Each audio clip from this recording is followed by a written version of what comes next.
This program is supported by grants from the Solon and Martha Dixon Foundation, the Steiner Foundation, and the Alabama Wildlife Federation, working for wildlife since 1935. Discovering Alabama is a production of the Alabama Museum of Natural History.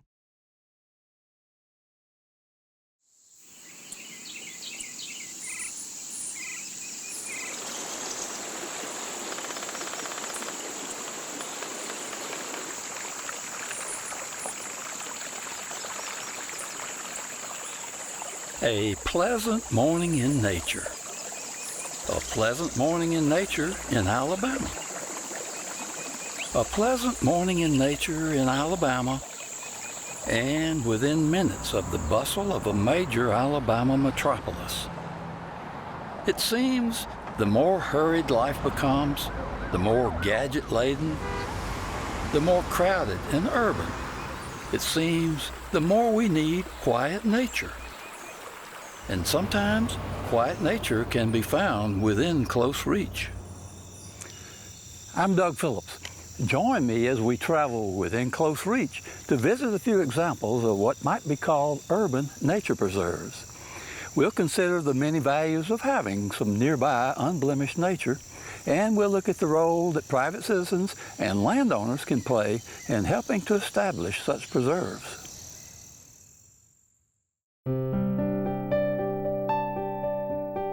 This program is about a land unknown to many people, a land that in many ways has maintained its native natural wonders, a place of bountiful backcountry, forests, streams, and wildlife more diverse than can be found in much of the inhabited world. Come along with me as we explore the wild wonders of this land.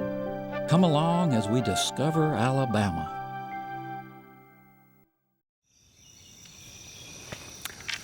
Welcome to Discovering Alabama, and welcome to attractive, quiet, protected nature that is only a hop and a skip from the city of Montgomery.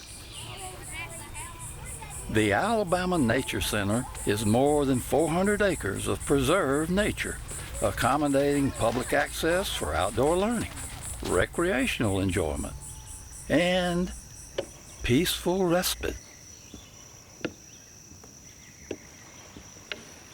It is a choice example of an urban area nature preserve. It's also a choice example of how a private landowner has made such a preserve possible by donating their special tract of nature to be managed and protected by caring stewards. But I think it best to hear the story directly from those involved.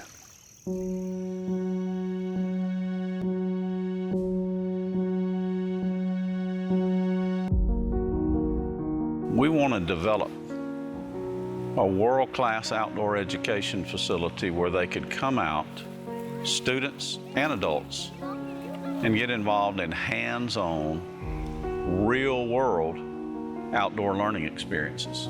Well, our goal, I feel like, is to just kind of create that initial spark, a little bit of curiosity. This is a real haven because it is preserved, it's protected, it's loved. All sorts of different types of creatures that are happy and safe here, and this is wonderful. It's a joy to be able to work in a place that is protected and at the same time is being shared. But Lanark, here in Millbrook, Alabama, turned out to be the ideal place, the ideal set of circumstances to develop what we know today as the Alabama Nature Center.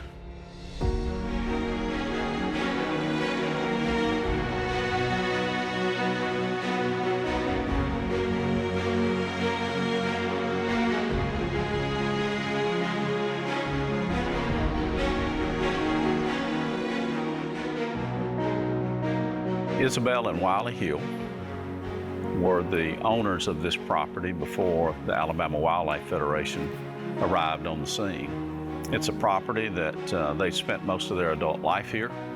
They had cared for it, developed the scenic beauty here at on the property, and it was very special to them. Miss Hill knew that she wanted to make sure that the property lived on after she was gone.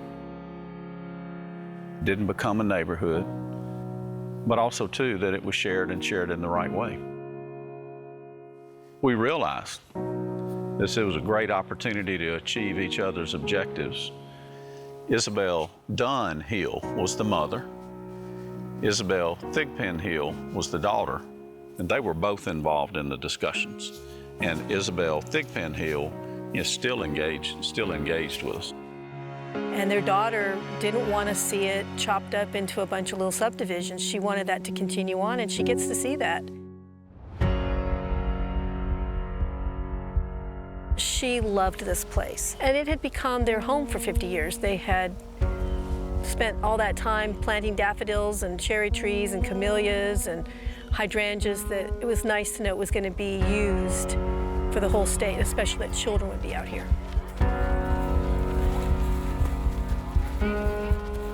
There are multiple destinations here at Lanark. There's a historic home that goes back to 1820, and there's the Alabama Nature Center facility, which is a 23,000 square foot structural facility with a hands-on discovery hall, theater and auditorium, classrooms with lab facilities, and 5 miles of boardwalks and trails that traverse this, what is now a 425-acre property. What wows me is that everywhere I look, I can see different plants. I can walk in one direction and spend hours trying to identify all the trees and the ground covers and the vines and the bushes, and then spin around the other direction and do the same thing. There's a lot out here. Our top program is what we call Lanark Field Days. That's where school and youth groups come for field trips, and our professionals guide them through the forest, the fields, the streams, and actually let them get hands-on with the wildlife, aquatic species, and the trees that exist on this property. Being hands-on is very important to us. But this is one of those beetles that digs big holes in the logs and leaves behind all that sawdust. Is it alive? It is alive. You can see. We do everything from school field trips for public and private schools. We have a very robust homeschool program. Termites. There we go. Beautiful white trunk. Wow, that's cool. It does look like one. That is a beetle larva. See it crawling on that leaf down there? Oh yeah, right here. Crawling on that leaf. Oh wow, that's big. That's called a moor. We have about 70 different reptiles and amphibians that live here as animal ambassadors at the Nature Center. And one hawk, we're working on growing our raptor programs. This is Loblolly. She's a broad-winged hawk. They are mostly insect eaters. They also prey on small mammals. They are a migratory species, so they're only in this part of the world in the summertime, and she migrates down to South America in the fall. They have very distinct black and white banding on their tail. We're just hoping for one positive experience, just a little bit of something, and they'll remember. They'll go home and they'll talk about their day and what they learned, and it might not have been what we thought was the most important message, might not have been what they'll remember, but they'll remember their time out here at the Nature Center for a very long time. A ladybug. A ladybug. Once they take one hike in the woods, well, they're not afraid anymore. They know that they're safe and they don't have to worry. It's a lot of times a lack of experience. One of the things that I find most inspiring is that when we look up and we see a young adult who has spent time out here going to field trips, going to summer camp or things of that nature, and they look up and they say, I'm going to college to get a degree in wildlife biology or wildlife ecology. Well, since our inception in 1935, we've had a commitment to wildlife and wildlife habitat, building and preserving that in our state. The Alabama Wildlife Federation is Alabama people working together to make sure that future generations get to enjoy, I'm going to call it the luxury we have enjoyed of having abundant and unique natural resources here in our state. When we looked at Lanark, one of the things that we knew is that the urban-suburban area would grow right up to the property lines here at Lanark. We didn't view that as 100% negative. What we viewed it as, we would be in a very key location with a major population center close by, that this would be a beacon right here in that area of what the natural world looks like, a convenient opportunity for people to be able to come out and connect, a convenient opportunity for us to attract people here, get them outside, hands-on. Because it's a necessary thing. People are supposed to be in nature. We really are. You know, there's a Walmart and Interstate and new subdivisions on the other side of our creek. And if places are not put aside, then all of this will be gone one day. One of my fondest memories is prior to Miss Hill's passing, driving her around with the pictures of where everything was going to be, and seeing her smile and know that she had the visuals in her head of what this was going to turn out to be. So the Alabama Nature Center represents a joint effort by the Isabel and Wiley Hill family and the Alabama Wildlife Federation.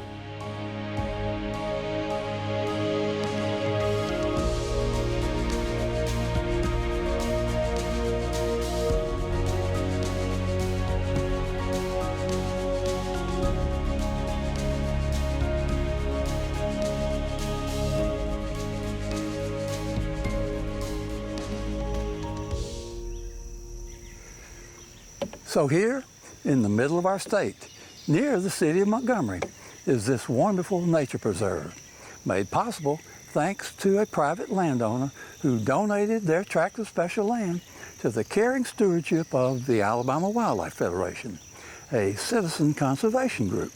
But there are several ways: land trusts, federal programs, Alabama's Forever Wild program, that landowners can explore in considering future protection for their special lands. And private landowners have cooperated with these kinds of partners in creating numerous preserves in urban regions across the state. For example, in Alabama's rapidly urbanizing coastal area, at the Weeks Bay Coastal Estuarine Reserve. And another example, near Birmingham, for one of the nation's largest urban nature preserves, the Ruffner Mountain Nature Center. There's also the possibility that landowners may prefer to deal directly with the local city government, as was the case for our next visit up in North Alabama. The Goldsmith Schiffman Wildlife Sanctuary is managed by the city of Huntsville. But again, let's hear the story from those who know it best.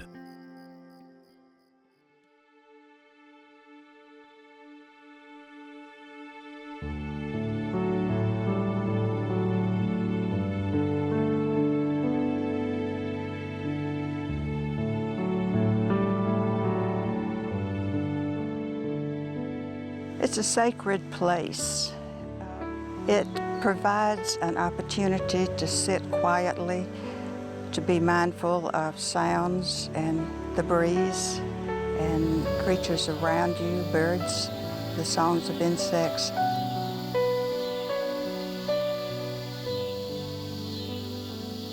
It is a place where a person can forget about the worries and cares and ordinary things of life and simply be quiet. It's a place for practicing mindfulness.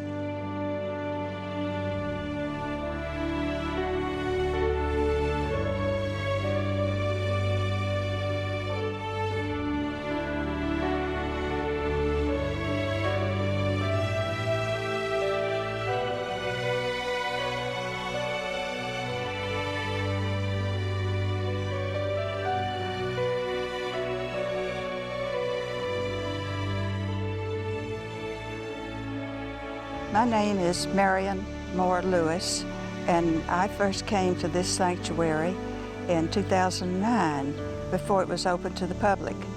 I came with a group of people who were also nature enthusiasts, and after a career in biological research and molecular biology, I'd retired from UAH, and I was wondering what to do with my life after that. So I met Marion at the time we began the Sanctuary Artist Group. During her walks, we got to know each other very well. We've become close friends. Margaret Ann donated the first 300 acres of this property to the city of Huntsville for a wildlife sanctuary. And so it wasn't until I inherited it and I saw the Hayes Preserve was set aside, and then I came to the conclusion that we needed a park also, another type of park that wasn't a recreational park, but a place where the wildlife came first.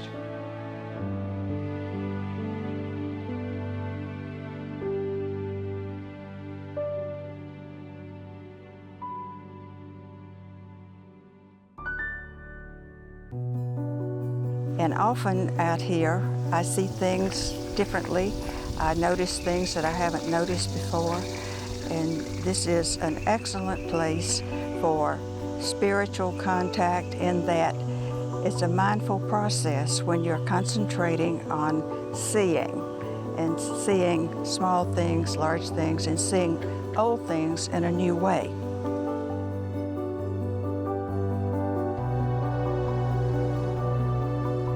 The pond is interesting because it wasn't there originally, but a lot of gravel pits were developed in the Big Cove area. So that's when the pond was built. And that was where I learned to swim as a little girl. It's barren all around the pond. And today the pond has naturalized. So you would have no idea that it was a man-made pond. So there's been multi-use of the land. And now it comes to this, and look what we have. We have a beautiful sanctuary for people to enjoy now. Every season has its own specific gifts, and they change over the years, over time. Things change. I thought about what would be my favorite spot here in the sanctuary, and it could be maybe the Tupelo Swamp with its tall Tupelo trees reaching 90 feet into the air and anchored in the water where the bases are by buttressed bases.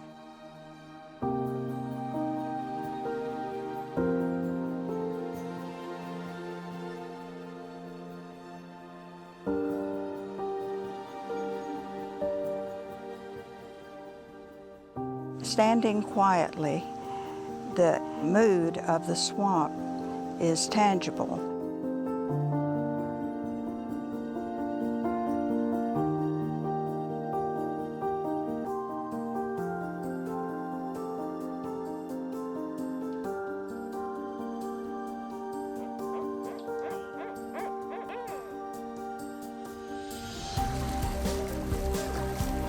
And then in Jobala Pond, there's a muskrat. It's probably not the same muskrat for 7 or 8 years. It swims by and flips over in the water, makes a big splash.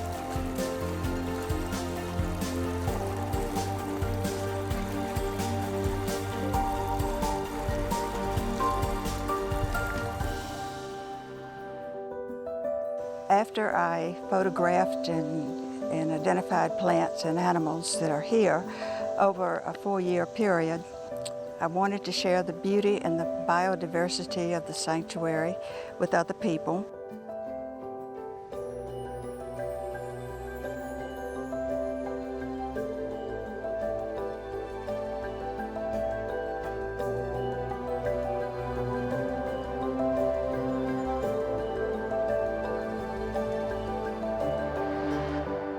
It's a good place for watching birds.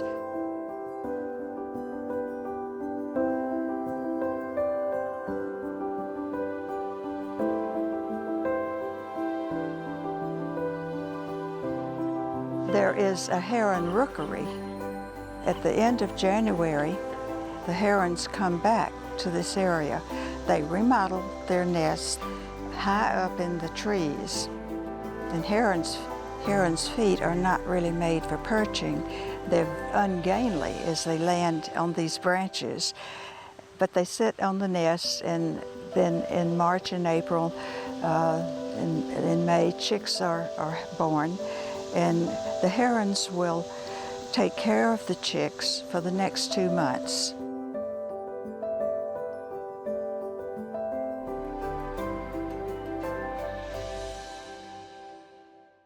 This pond, the water in it, comes from springs at the head of the trail, of the Hidden Springs Trail. There are several streams that flow into this pond, and the streams are converging here, and then the outflow eventually goes to the Flint River.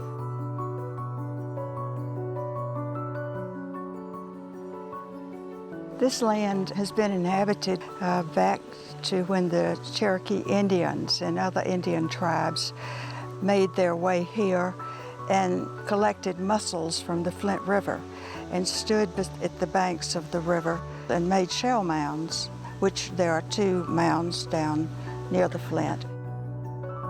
Flint River is a braided river.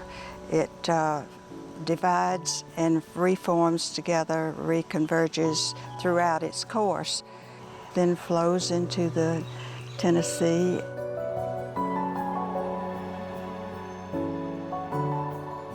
The interconnectedness of nature and life and the flow is a thing to reflect on when one is in the sanctuary.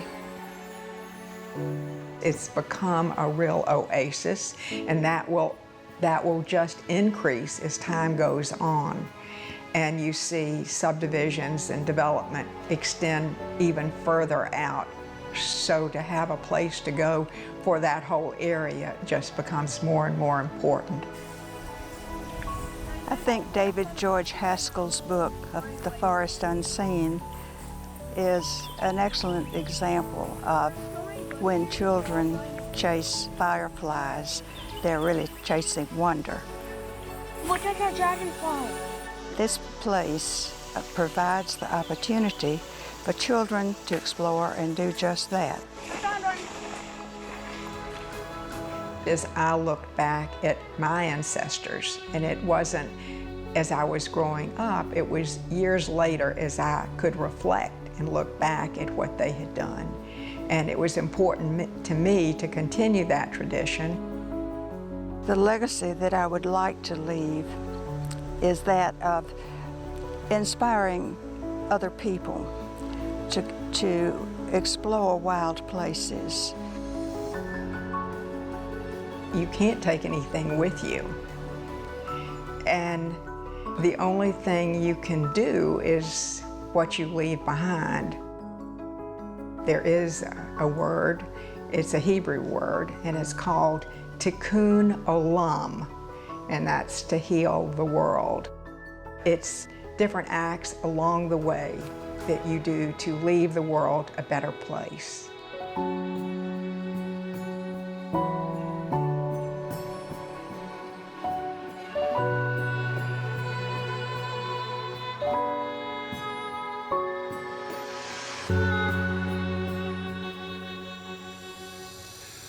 I hope you've enjoyed our look at the many values of having urban nature preserves and at the opportunities for Alabama landowners to help provide for these values. I only wish we had time to visit more preserves across the state, maybe in a future show.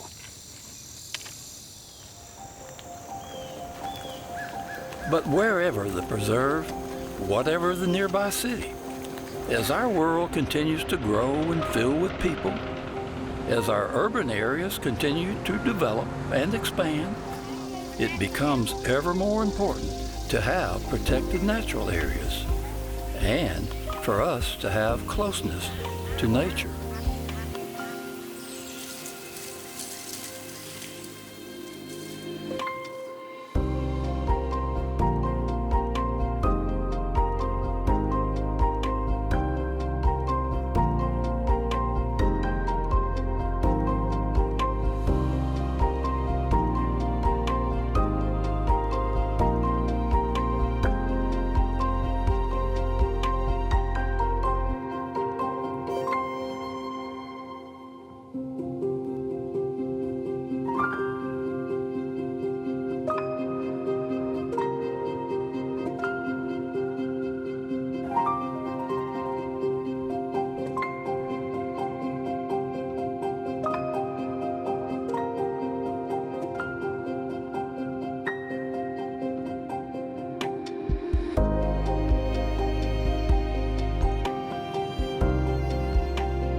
Discovering Alabama is produced in partnership with Alabama Public Television. Discovering Alabama is a production of the Alabama Museum of Natural History.